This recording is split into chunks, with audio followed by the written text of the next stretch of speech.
Hello, everybody. I'm Rose Lucas, and I'm from Liquid Amber Press. Before we get going, I would like, firstly, to acknowledge the traditional custodians of the land I'm sitting on tonight. I'm coming from unceded Wurundjeri country, and I would like to acknowledge the peoples of that country and also the traditional owners of whatever country you might be sitting on today.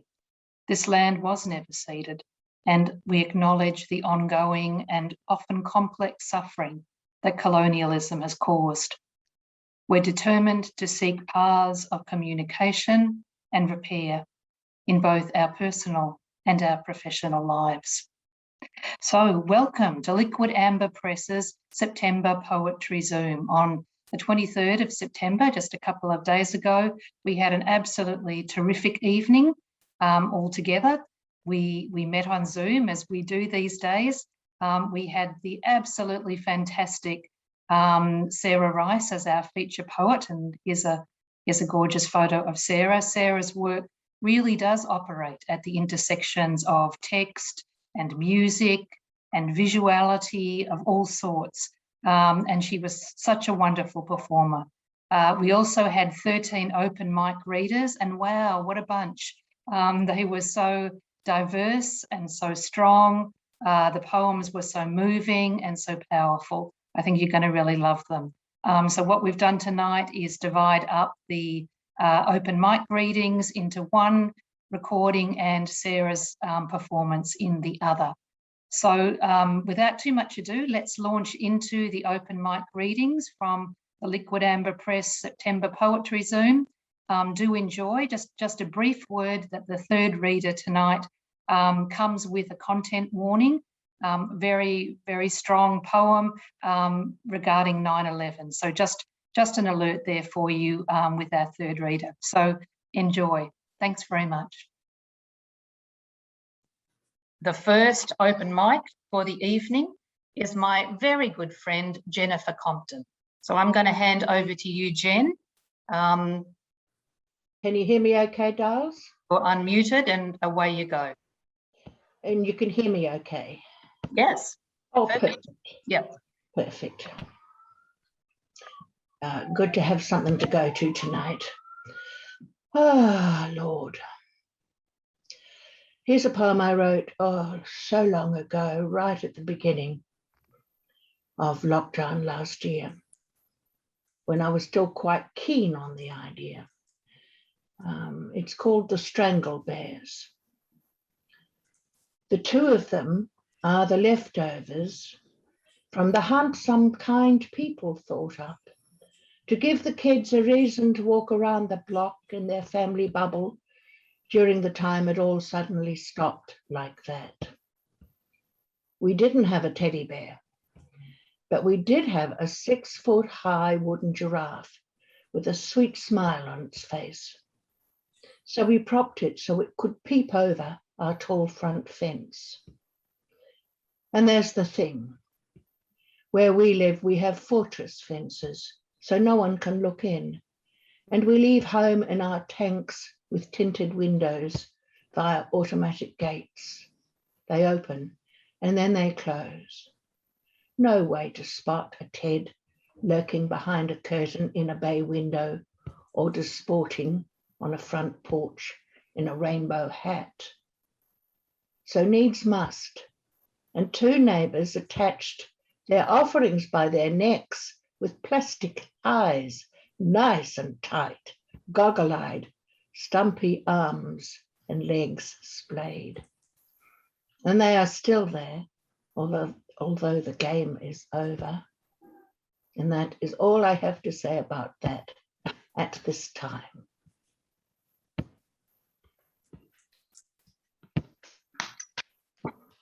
I think they're playing scarecrows now in Melbourne. They're putting scarecrows up for the kids.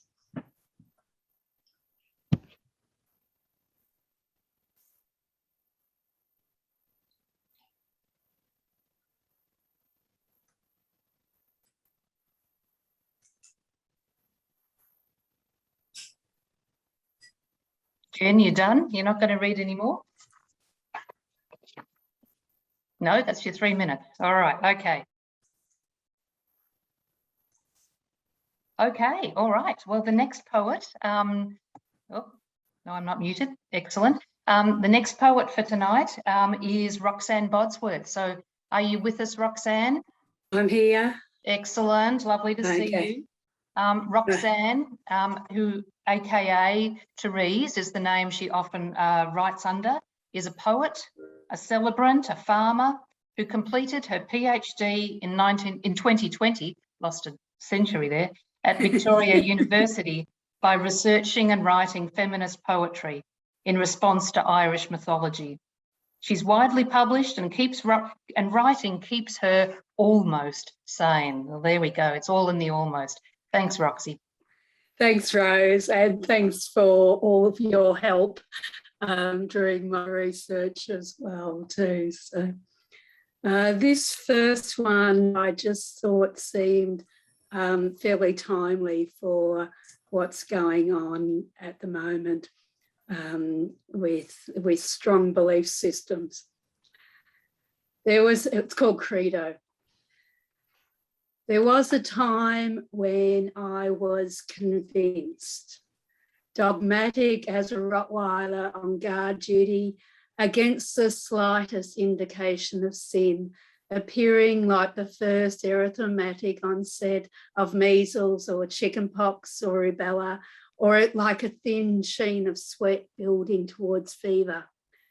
When I learned I was wrong, I learned I could be wrong.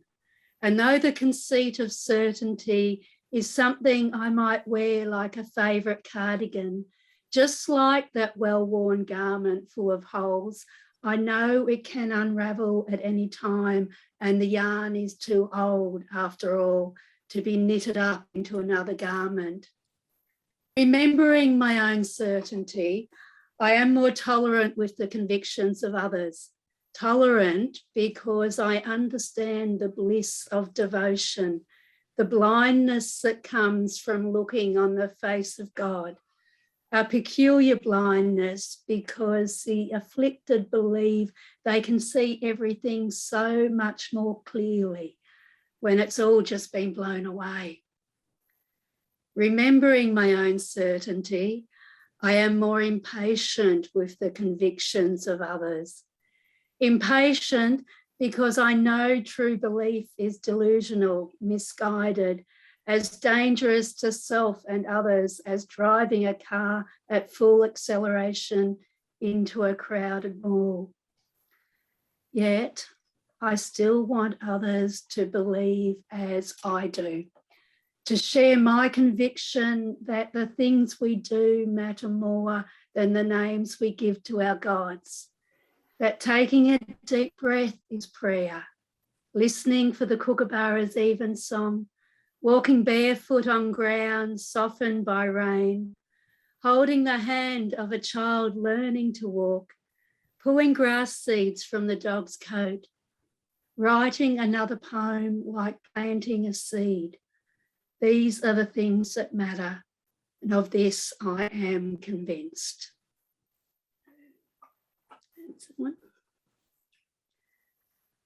And I've got another one that sort of reflects how I've been feeling lately too. It's called The Act of Flapping. Flapping my wings, I feel the breeze created by my delicate movement. I pretend to be beautiful, yearn to be lovely enough that I would feed only on nectar and flowers would think me one of them when I alight, weightless as a forest fairy. The act of flapping transforms me into a white-scaled butterfly. My wings feel strong. They float me onto ferns and blossoms, resting a moment to fold my wings around my thorax, a moment to remember the cocoon. I am as graceful as a ballet dancer, nothing like a puny human in a flap over some minor infringement of my plans for a smooth running world. I need to flap my wings, yearning to be powerful enough as I summons the breeze wanting to create a storm that wreaks its mighty havoc on the other side of the world, where I don't need to see the victims, but get to feel powerful nonetheless. Thank you so much, Roxanne. Fantastic. Excellent. If you could mute again. Yep. Also, I realised not only did I welcome Jennifer Compton warmly, but I forgot to introduce her, which is no good for your headline artist. So let me just go back a click and say Jennifer Compton lives in Melbourne. And her 11th book, no less, of poetry, The Moment Taken, has just been published by Recent Work Press. And Shane, who is Recent Work Press, is in the room tonight. So, you know, please, folks who have books, you know, do put the links in the chat so that others know how to access them. Sorry about that, Jen. Okay, our next reader tonight is Julian Matthews. You there with us, Julian? Yeah, hi. Excellent, hi. Okay, I'll just pop the spotlight on you. Julian is a former journalist based in Malaysia, now in deep space, who is trying to express himself in poetry during the pandemic. He tells us he stumbled into poetry by accident. This happy accident has turned into a form of compulsion. He writes poems about the human condition and would like to welcome us to his recovery. Thanks, Julian. Take it up. Launch off. Hi. Hi, everybody. Can you hear me? Can I get a thumbs up? So this is called Falling Men. Give me a sec. The news clip came with a warning. A crossed out eye icon. Sensitive content. This video may show violent or graphic content. They needed to freeze frame the video and circle the blurred distant figures in red as if to say, here be human beings. Once again, it's proven that men can't fly. In Kabul or Saigon or New York. The lesson of Icarus is Greek to us all, even to the literate. History repeated, men defeated. Pilots, like leaders, can destroy or save the day. It's all perspective. It's either a cape or another caper. No escape for the escapee. No refuge for the refugee. But there are no heroes here. Just the quiet desperation of silhouettes in midair. Human beings with hearts and hopes and dreams, now crumpled bodies on the tarmac. A host on Zoom open mic once welcomed me as a poet from the Far East. I suppose it could have been worse. He could have said Oriental or Third World, or used the blanket term Asian. Maybe I should embrace the fact that I'm not just from a single nation, but I'm continental, better engineered, luxury branded, more expensive. But Asian nor African aren't terms associated with continental, are they? Better a continent than incontinent, I say. I'm reminded of the photo of the falling men of 9/11, the sharp focus outline of another human being in midair, against the stark backdrop of black and white vertical lines of the soon-to-collapse Twin Towers. Uncertainty of who he was still hangs in the air. They say he may have been a staff at Windows of the World, a restaurant in the North Tower. The body was never found. Amid the ash and ashen, all is gray. Sometimes the lens of red, white, and blue is blurry, unfocused. We know how we got here. We just don't know how we're going to leave. It's all perspective. There are no heroes here. We look out through our own windows of the world now. We zoom in and zoom out, muting and unmuting each other, depending on who's the host, the pilot, the leader. Sometimes the meetings are recorded, sometimes not. Sometimes people are focused, clear. Sometimes they are blurred or cracking up. Sometimes they are quiet, grieving. Sometimes people fall off the screen and are never heard of again. In the virtual world, it's easy to click leave and just go. In the real world, leaving always comes with a price. Thank you. Thank you so much, Julian. What a powerful and moving poem. Really appreciate that. Thank you. Okay, all right. That's a hard act to follow, but I'm going to hand over now to Rose Van Son. Rose, you're with us? Yes, I am. Yes, excellent. We spoke a moment ago. Rose Van Son is a well-published Perth poet. Her latest collection, Cloak of Letters, was published by Sunline Press. And in a short while, she will be guest poet at the York Writers' Festival in WA on the 2nd of October 2021. And I was going to say, Rose, maybe there'd be a link, but no, you're in West Australia. You're after real people, aren't you? I imagine. Yes, we are. There's no lockdown here. Oh, yeah. Okay. Well, over to you. Thanks very much, Rose. Julian. The very opposite of what you've said, actually. Very good in a way. Price of beauty. There's an unfurling here. The price of beauty unrolled. Portrait of a young man holding a rondelle under the hammer. Let's hope it does not break or splinter, slide under the carpet. He's only small, 58 centimetres by 39, teenage years on his chest, though already he carries 600 on his shoulders. Florence, figurative Florence, as it zooms back and forth, virtual bidding across airwaves. How had it come to this? To define beauty, what once symbolized, resembled the Renaissance. Botticelli, a masterpiece to the core, has joined others defined by beauty. You followed Leonardo at Christie's a few years ago, but since you appeared at all the famous tea houses, a top figure means you spend your time beneath glass. Young man, lot 15, 15th century portrait, surpassing Monet's Haystacks, a personal fave, and Van Gogh's portrait of Dr. Gachet, though he did so many. Botticelli's Young Man, a personal best.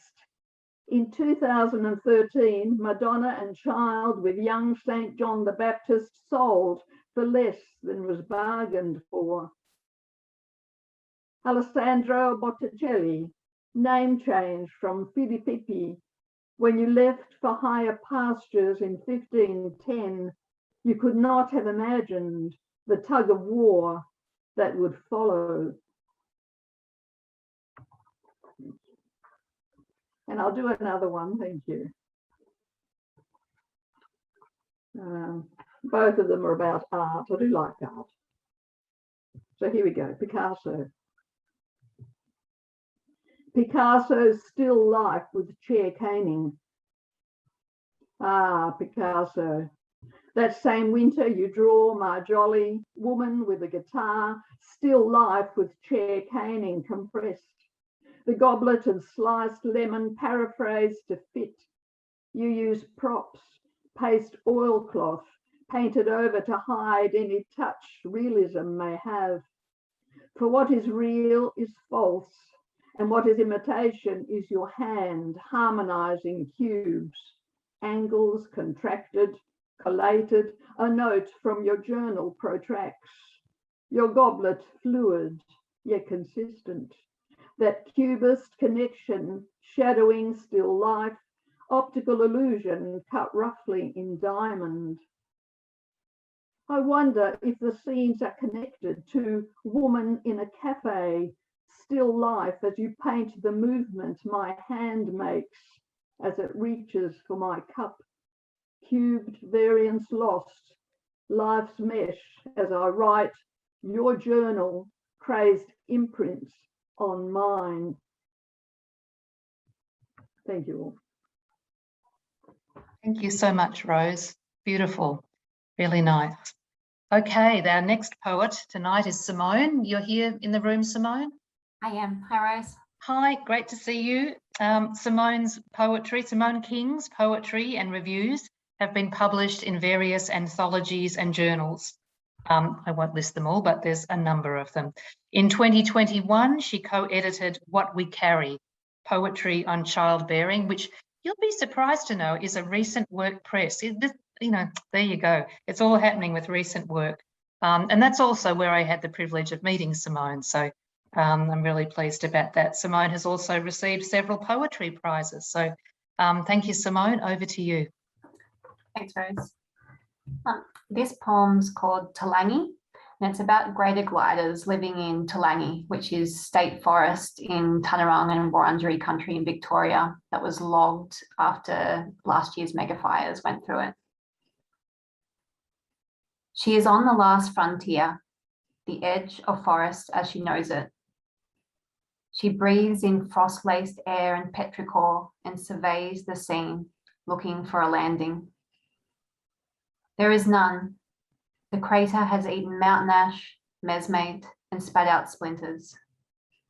A single fern stands in the center, its fronds touching nothing. Her babe moves inside her, his foot pawing pouch as he pokes his head up to see what has floored their flight. She jiggles her stomach, a sign of play, calm. Beyond the bones, charred trunks are pitchforks raised against the night, their prongs black and leafless. She turns and glides back. What else is there to do? She lands on the hollow tree, clambers into their sanctuary, soaked in the smell of them, musk and milk. Her gliding membrane becomes blanket, sweeping up fur and limbs, love and hunger. Empty of sugar and leaves, they rest, entangled and warm, preserving what's left.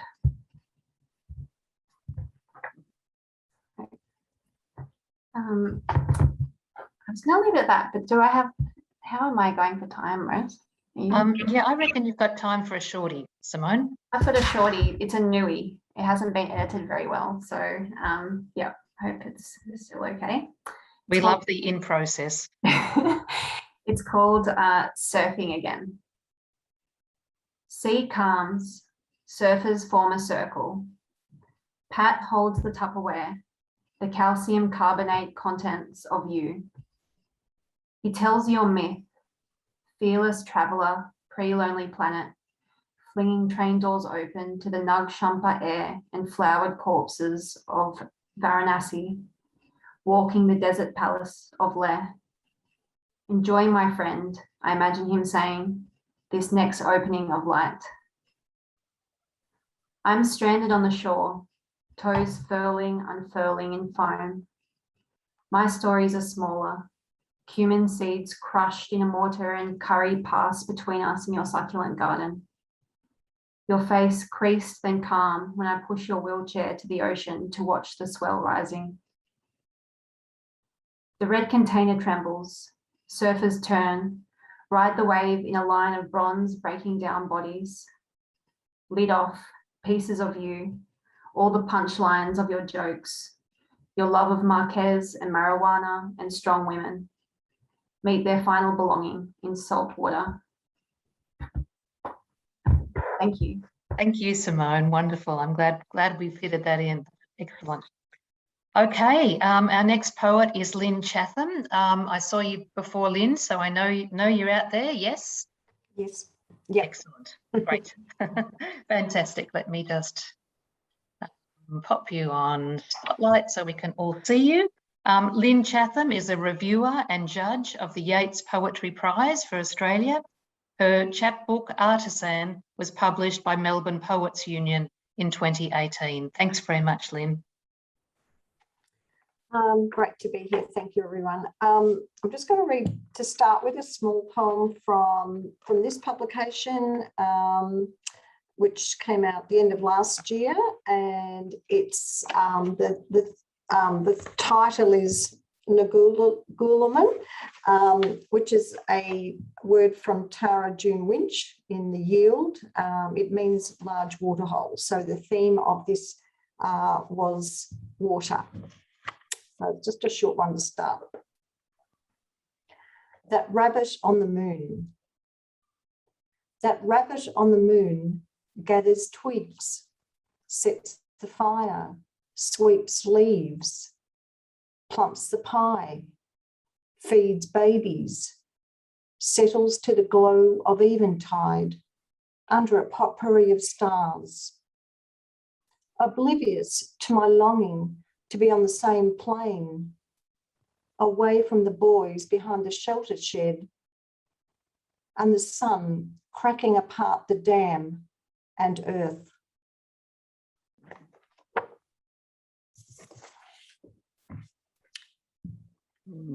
And this one is an unpublished work. I think I wrote it about 2 years ago.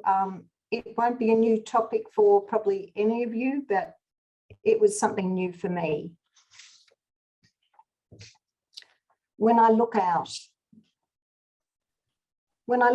these French windows from the farmhouse on the hill, I see you shaping a canoe, waiting for dark to steal the flower, despairing at the bars. Why has it taken my whole life to see you? Only this year I heard the silence in this land of few trees, the view towards volcanoes, the silhouette of burning stubble, the creek with eels and springs. I'm told there were no massacres here. Is that something to hang on to? Now I keep quiet because of sacred sites, interfering with sales of this land, your land. Thank you very much, Lynn. Wonderful. Absolutely wonderful. Thank you. Okay, our last open mic before we get to Sarah Rice is Dominique Heck. Dominique is a Belgian-born poet, although I think we can claim you now, Dominique, surely you live in Melbourne. Heck writes across genres and sometimes even across tongues. Her works include a novel, 3 collections of short stories, and 11 books and chapbooks of poetry. 11 seems to be the magic number. Thank you very much, Dominique. You're here in the room, aren't you? Dominique, I saw you before. I'm unmuting myself. Thank you so much for having me. So I'm going to read from Hesperinos, which is a prose poem. We share an unpracticed language, you and I, something we thought we discarded with our younger selves when it cast words aside on nights of carousing,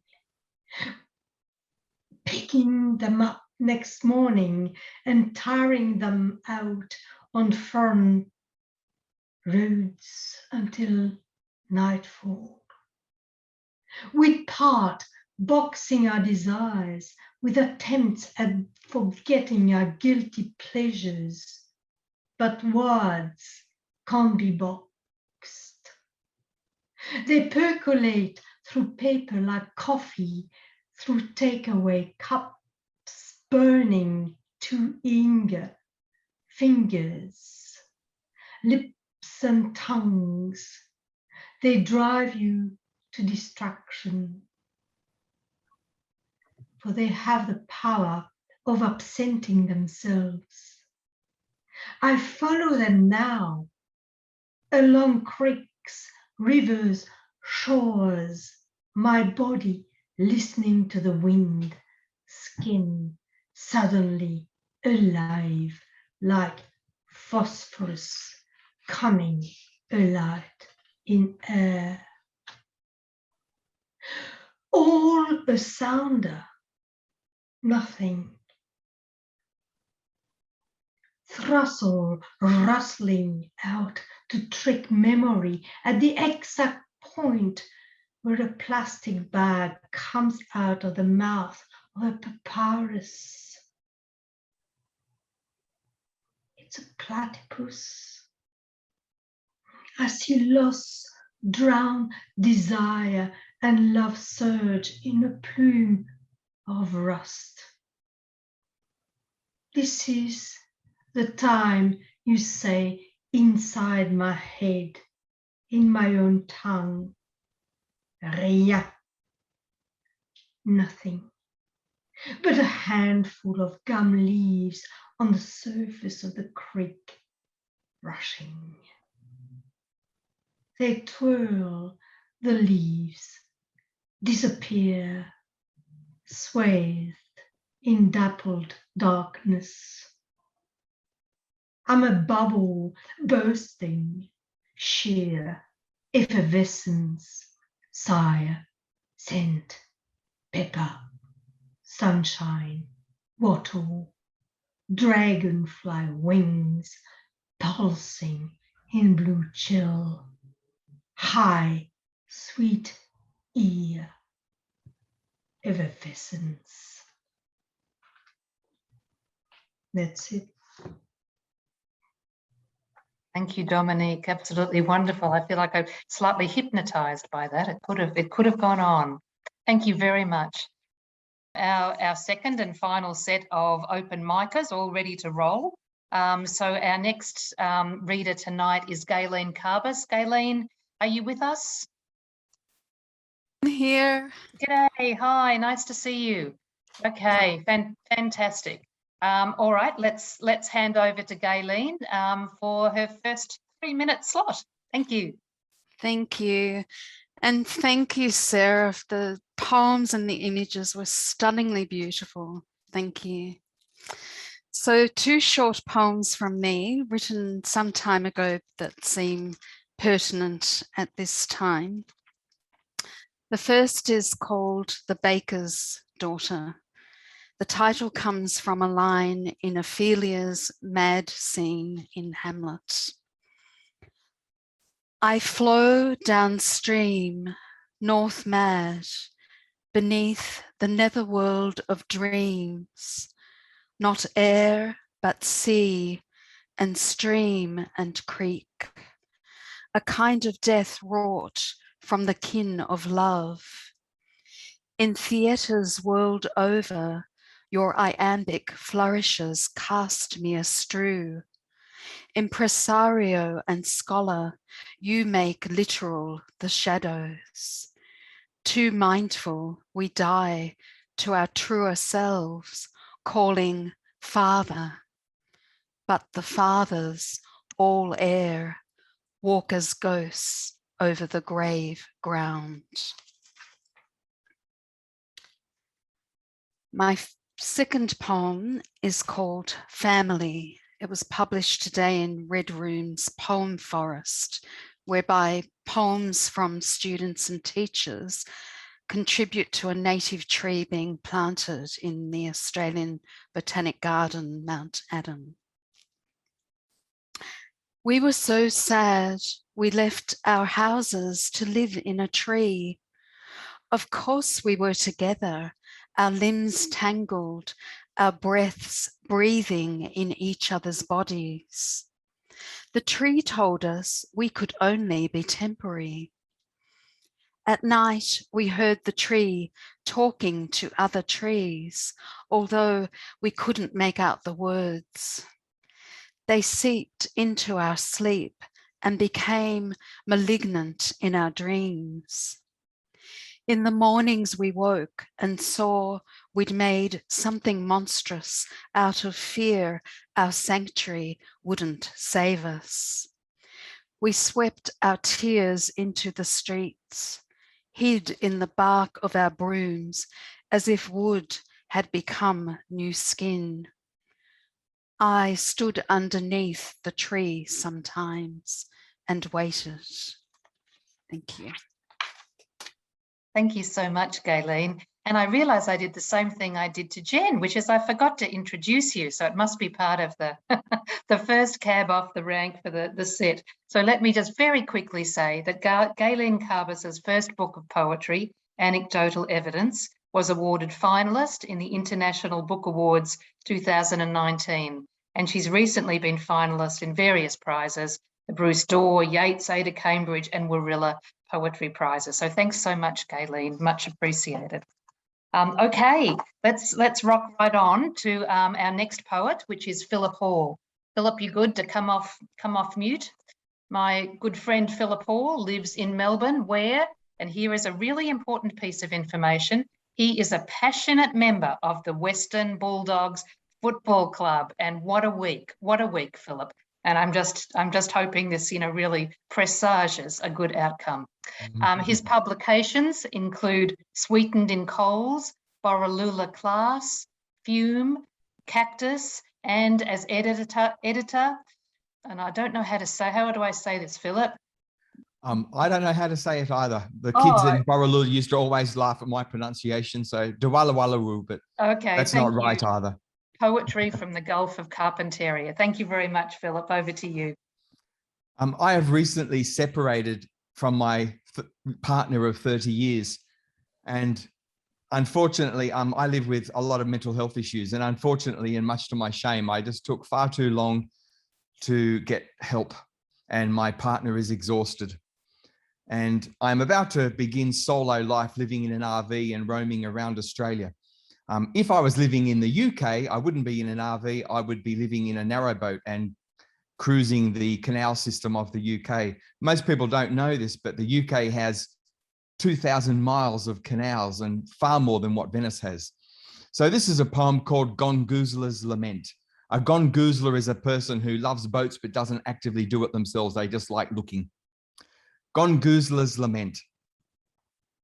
I am a multiverse resident living indecisively on the slide, and my new ache is for UK narrowboats and slow, off-grid canal living. I cast myself as broken down, solo crank, where my trad stern and hull are in need of good pressure washing, but a steel hatch is security, and solar might be drilled and bracket bolted between a roof's pigeon boxes and brass mushroom vents. And a 1-ton vintage diesel engine has a throttle wheel and leather drive belts that chug along like a well-oiled and serviced Navy's post-industrial Acadian dream. And I still make my bed nightly in a boater's fold-out cabin. Before the traditional Epping stove, I fortify myself against the sober cold, dreaming of fresh black hammerite paint and a new set of anodes to harden up against corrosion's pitting of my hull. And I pipe dream spare pistons, bearings and rings to give me continual cruising up the cut at 2 miles an hour, coupling the industrial Midlands with this green and pleasant plot. I need to slow down, to get lost afloat in postcard beauty, to somehow rediscover resilience worthy of living. So I plug away, indulged between swans and herons, but ducking dreaded conviviality. I have my own rhythms for approaching swing bridges and locks, for cleaning a composting toilet and bilge tank, and I obsess like a fly-by-nighter over this engineering knack for shifting tons. A staircase lock works by equalizing pressure, raising or lowering payloads. And I wonder, will I ever have my own oak-lined cabin, guarding loneliness behind stern and bow fenders. Thanks. Thank you so much, Philip. Fantastic. Okay, keep your eye out for Philip in his RV as he hits the trail. Okay, can I introduce our next poet tonight, please? Belinda Calderoni. Belinda, you with us? Hi, Rose. Hi there. You got a bit of feedback happening there, Belle. Oh, really? A Okay. bit of background noise maybe, but yeah. Anyway, Sorry about that. I hope you can still hear me. let me introduce you. Dr. Belinda Calderoni is a Melbourne-based emerging poet, and she says, a lifelong bibliophile who is often caught secretly smelling books. I know that kind of tendency. Her love of words has led her through a range of professions, including working in a bookstore, researching and teaching literature, and writing fundraising proposals for good causes. Good on you, Belle. Over to you. Thank you. Thanks very much, Rose. And thank you so much for giving me the chance to do my very first ever poetry reading tonight. And just excuse me if my voice is shaking a bit from nerves. But tonight I'm reading a poem called Cold Seed. I wrote it about a day last year when I was at home for the day by myself, and I found this newborn bird that had fallen from its nest. So it's just about the experience of that day. Okay, let me bring that up.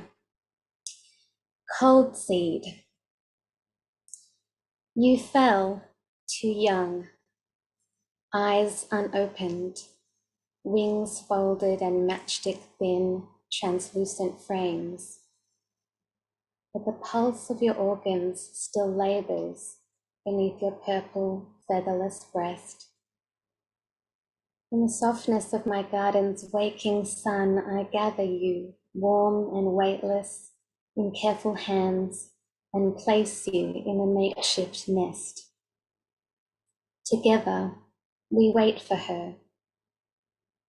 Between a day's chores, folding sheets, simmering soup, vacuuming carpets, I return and return to you. Each time I see you, straining, pink mouth opening to the sky, a silent scream. Together, we are waiting. But the day fades hour by hour until evening stills your shivering breath and your small body lies like a tender stone. Under the light of my garden's watching moon, my hands dig in damp earth and plant you in the dark. My cold seed, you will never grow, yet I wait for you to bloom. Thank you.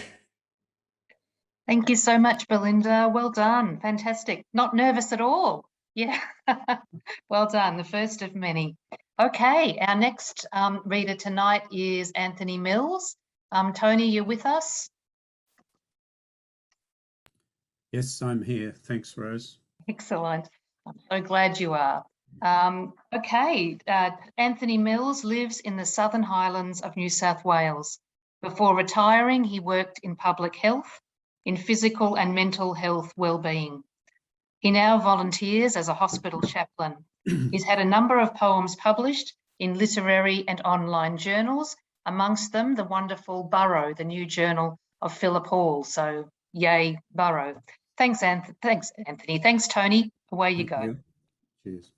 I'd like first to acknowledge that I'm sitting on Gundungurra land and to pay my respects to the elders, past, present and emerging, and also to acknowledge injustices that have been done to them in my name. I have two short poems. The first poem is called The Night My Brother Nearly Choked to Death. Late dark of summer day, cowering under drumming rain, night shapes skirting streetlight, cars, their heat and slur lagging wet-back streets, filing into driveways, tethered in their iridescent slick. 2 by 2, we 6 children bathed, set aside in dressing gowns and pyjamas.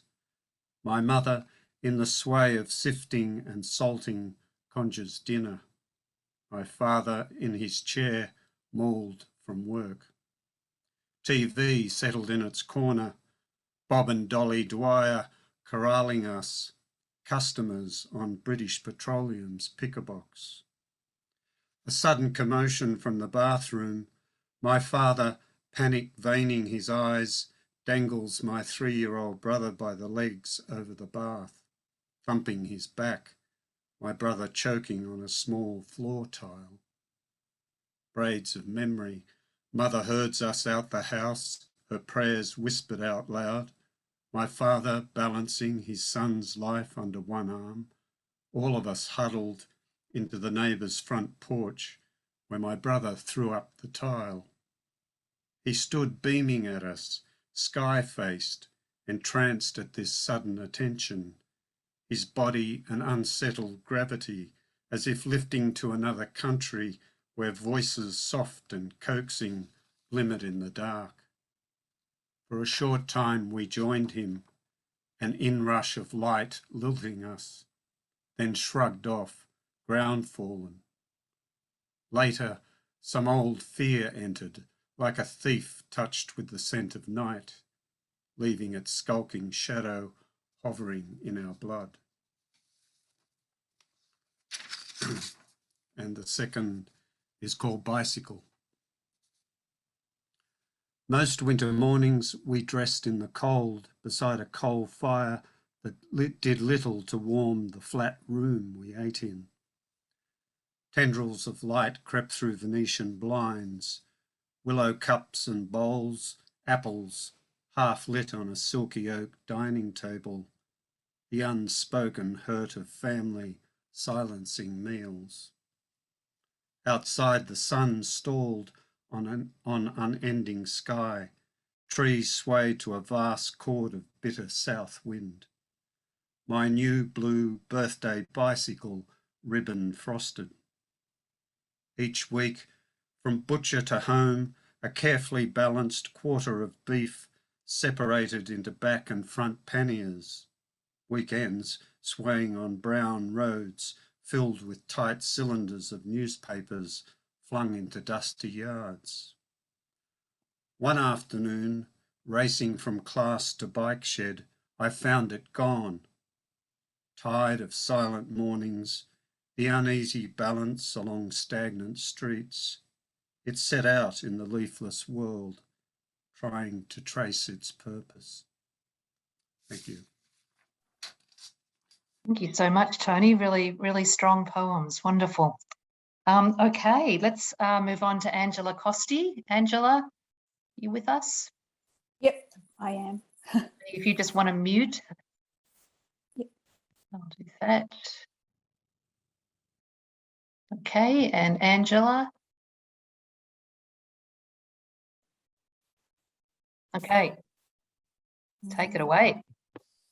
I'll read a poem from that it recently got selected to be read at the worldwide global reading for people that had passed away during the pandemic. And this reading was held in Cyprus. It's called Shelter.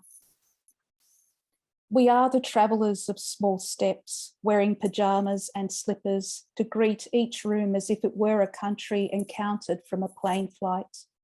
Konnichiwa to the space called living. Hola to the island called kitchen. Ni hao to the mattress of pent-up dreams. In the study, there is the desk holding geography's memory. Salve, Galimera, take me with you. My mother will be lighting her candles on her bench top to create her church. My father will shuffle with his frame to the chair on the porch with the vista of his 12-year-old eyes diving for sea sponges from an unsteady pier. This space termed home is a document of journey as we come to know the walls as trees we long to climb, the doors to close or open depending on altitude and inclement. The ceiling will seem higher than Everest.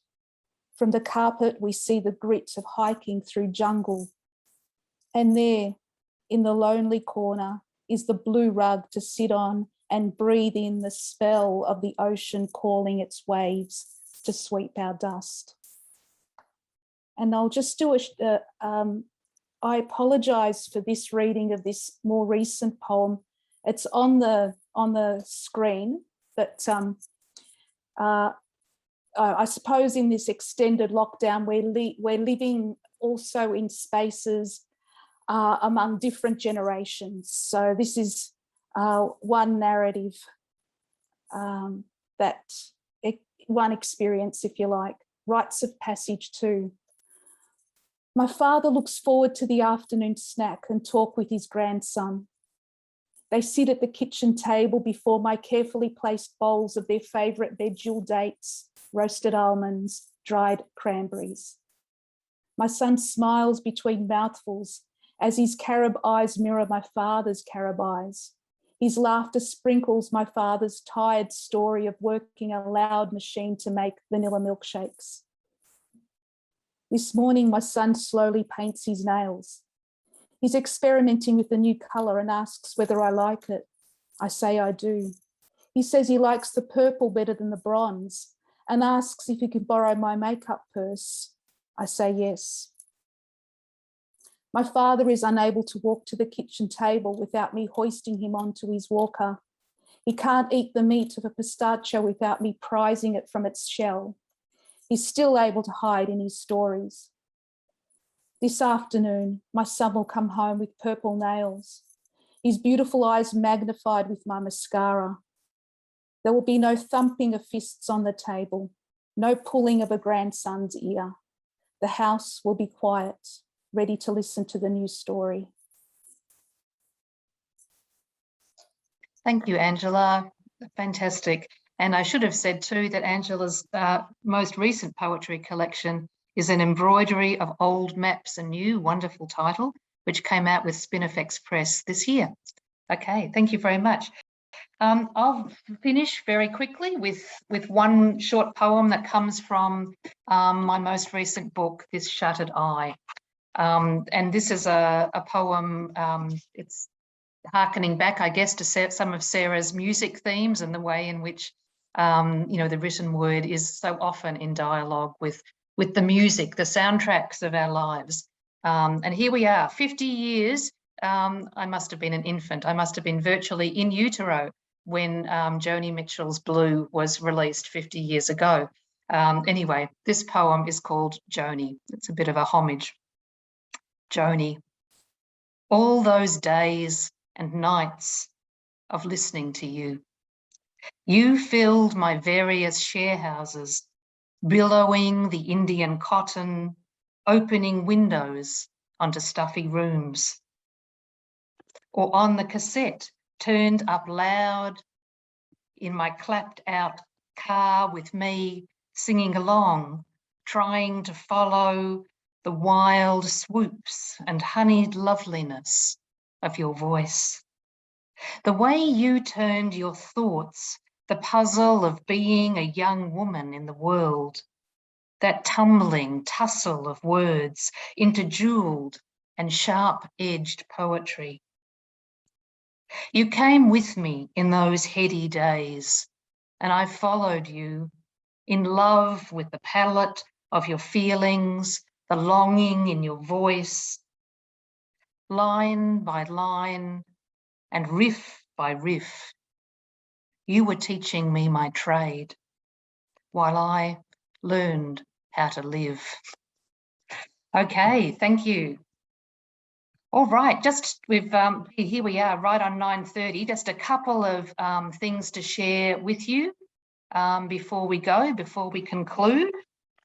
We've done that. We've done that. We've finished that. I just quickly wanted to say, just a reminder from Liquid Amber Press, new kid on the block. If you would like to get one of our titles for the next 3 days, what you need is this super duper secret password, which is rice paper, and you get a 10% discount, you know, unbeatable, unparalleled opportunity. But I also wanted to say, you know, what's coming up next. Those of you who were with us in July for the Lockdown Poetry Night, we will be releasing the chapbook from that occasion. So Lockdown Poetry, the COVID long haul, which turns out to be really quite a long haul. And in July, I was thinking, gosh, are we over this lockdown business? Are we done with it? But clearly we weren't, and on it goes. So Tricia Dearborn, who was with us earlier in the evening, will be launching the anthology, and she will also be reading from her work on that occasion too. So it's going to be a great night. It's going to be very exciting to see the chapbook out, and you know, for those of you who are in it, it's always a great moment. There'll always also be an opportunity for open mics. So if you're interested, you know, please contact us by email on the info@Liquid Amber Press address that I'm sure you've been getting lots of information from already. So thank you very much for tonight. Thank you in particular to Sarah. You really gave us such a wonderful experience tonight, Sarah. It was, you know, an absolute privilege and a pleasure to be listening to you. And, you know, congratulations. And, you know, I think we will all go away buzzing as a consequence of being with you and hearing about it tonight. And of course, thank you. Thank you both. Fantastic. And to the whole press, a marvelous press. Love that you guys are doing this. Fantastic. Thank you so much, Sarah. We really appreciate your support. So great to have you on board. And of course, thanks to the open mics. What a strong and powerful and varied range of readings we had tonight. Absolutely wonderful. So it's very heartening to, you know, hear all these voices from around the place. We've had people from the States and from the UK and from Malaysia and all over Australia tonight. So, you know, that's really, really exciting. And of course, those of you who are there listening, you know, we couldn't do it without you. You know, we need the audience. We need people to be listening to the words that we're coming up with. So thank you very much, everybody. It's been a wonderful night, and I'll see you again on November the 18th. So long and farewell. I'll stop sharing. Yeah, and that's it for us. Okay, thank you very much. Okay, thanks again. Good night. Thank you. You can come off mute if you like and talk. It's not just me. And there's Bridget, a palimpsest of poets. So, you know, hey. Fabulous night. Thank you ever so much. It was gorgeous. Yeah, lovely to have you, Rose, and great to see you. Yeah. Take care. Bye. Okay, good night. See you, everyone.